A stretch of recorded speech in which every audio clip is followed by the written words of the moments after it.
Guys, so as you saw there, we had our awesome startup. We got Mark and Sean down here working on Sean's GSX today. It is a 95 true DSM, if you guys know. They had a little transition period on the door there. It actually says made in the USA, which is kind of funny. This is a true DSM. This is a March build car of 1995, which if you guys, anytime you usually see this rounder body style, from even, what part of like 95 and up it changed, correct, Sean? Yeah. It was like, what? June of 95, he just said that it changed or whatever. So this is a real DSM, which makes it kind of unique, and it only has like 70-some thousand original miles, and he's the second owner. But today, we're getting a new exhaust on. Here's what was on it before. eBay muffler that was welded horribly, and you got this crimped part here, and then we got 1 resonator, 2 resonator, and number 3 resonator. He always said it was way too quiet, and it just didn't, we've always had complications.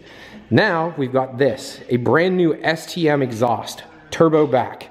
So we've got the 3-inch downpipe, the 3-inch test pipe, 3-inch mid pipe, into a 3-inch muffler section with a 4-inch tip. I think this, or I'm sorry, that's a 3.5-inch tip, I lied. I think this muffler design looks really nice and clean, doesn't have a big muffler at the end, and I like how sleek this is. I always like this design too on Evo. So they were trying to get off the downpipe right now. There's always that one bolt that drives you crazy. So I'm gonna actually start on the back half of the car here and start getting the exhaust on. All right, guys, we got the final piece of the puzzle for Sean's car. So there's one of the rubber grommets that came off it. The other one I put over there because the last hanger we need has 2 grommets on it too. This car has more hangers on it for the exhaust than I've seen on any other freaking car on earth. So this is the hanger we need. I just sprayed it black real quick. It's not perfect, but it's going underneath the car. You'll never see it again, but I figured to spray it black quick. And I'm using some bolts that I have left over. I like these ones with the bigger washers on it just so it holds it a little bit tighter and make sure it doesn't come loose over time, because it's a pain in the ass trying to find this damn thing, so I don't want it to ever fall off or anything to happen.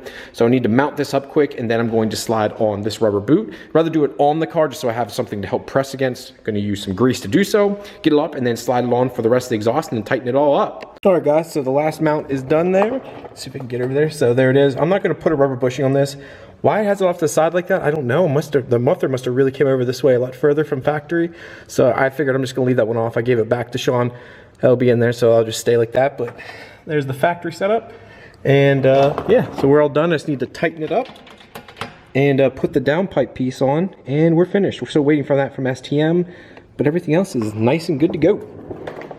All right, guys, so back on Sean's car. We got BB down here wrenching away. You can see the man, the myth, the legend there, fighting with this damn turbo. So we've got the new housing in from STM, but there was one issue, wasn't there, Sean?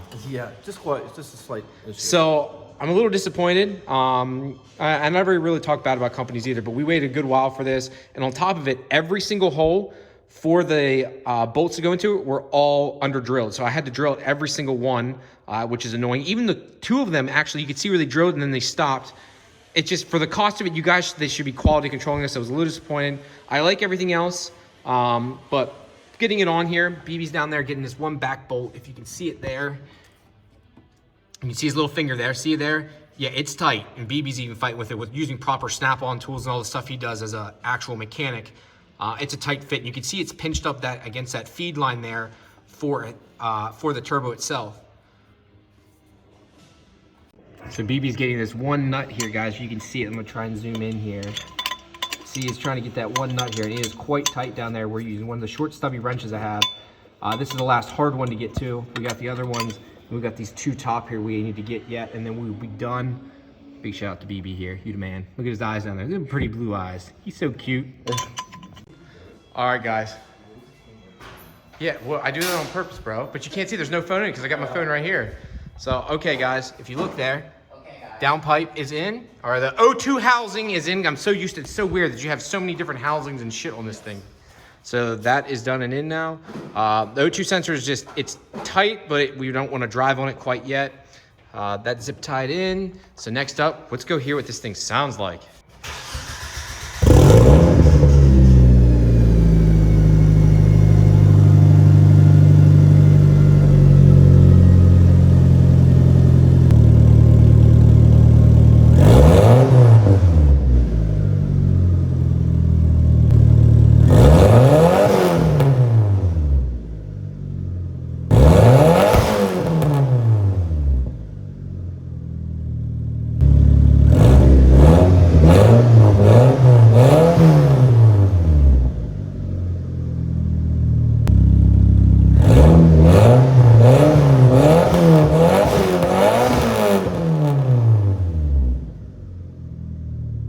So Sean, how happy are you right now? Very happy. It's only been sitting in my garage now for what, 5 months waiting to go on. So finally on, everything's good to go. Now we gotta take it for a drive now. We gotta go for a drive. Can BB sit in the back? Yeah, we just can move parts. BB, you wanna go for a ride? Yeah. We gotta get gas out. We gotta go get gas too.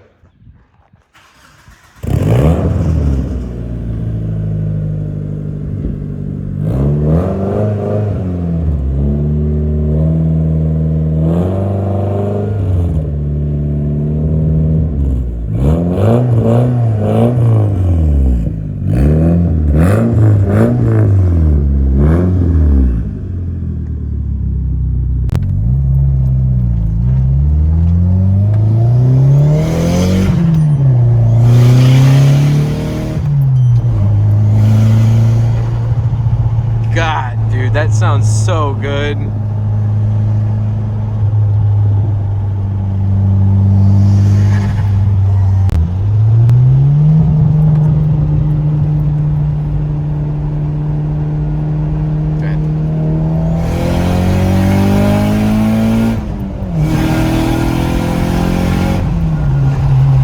Woo.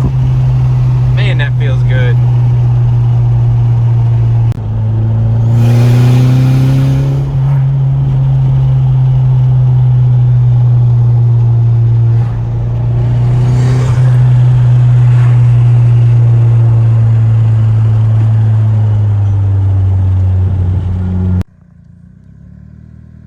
Go.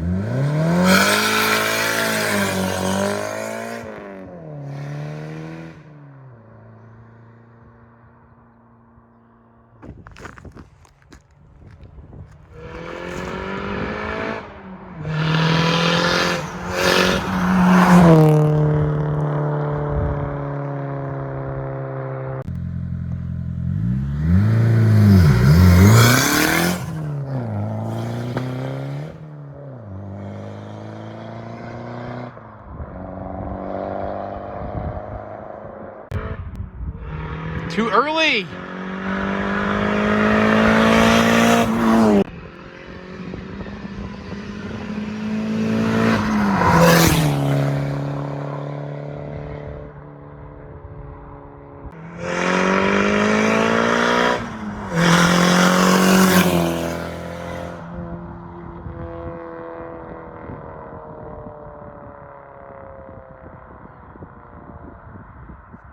All right, guys, and that is that. It's done. It runs. It's great. It sounds awesome, as you guys saw there. I'm very, very happy with the way Sean's car sounds.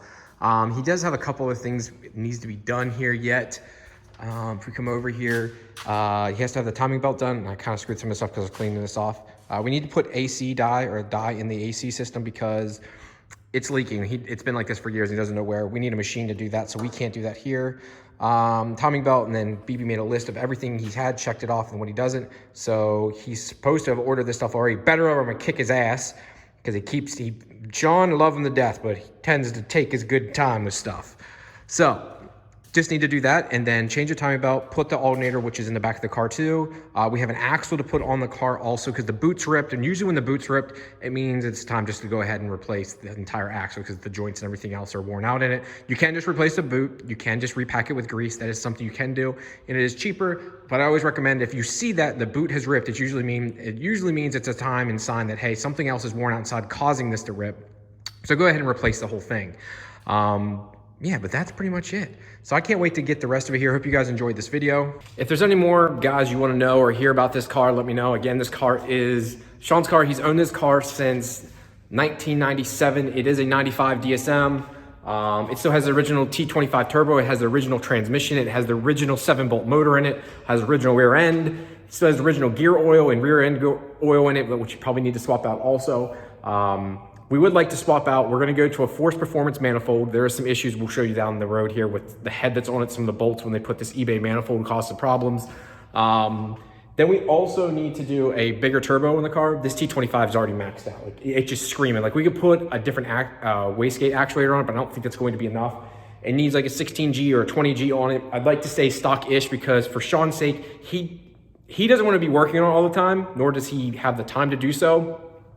So I think like a 16G or 20G, whatever's necessary, I'm not a DSM guy, necessary to get him to say like the 300 wheel horsepower mark and stop there and keep it as reliable as we can. 93 octane car, no other adders, no other crazy stuff. It needs to be a 93 octane car. I also need recommendation of what ECU to use for this. I remember ECM link or DSM link back in the day. What are people using now? We need something simple, basic that'll work. I know the SAFC is one thing. I'm not sure if anyone ever used these back in the day or not.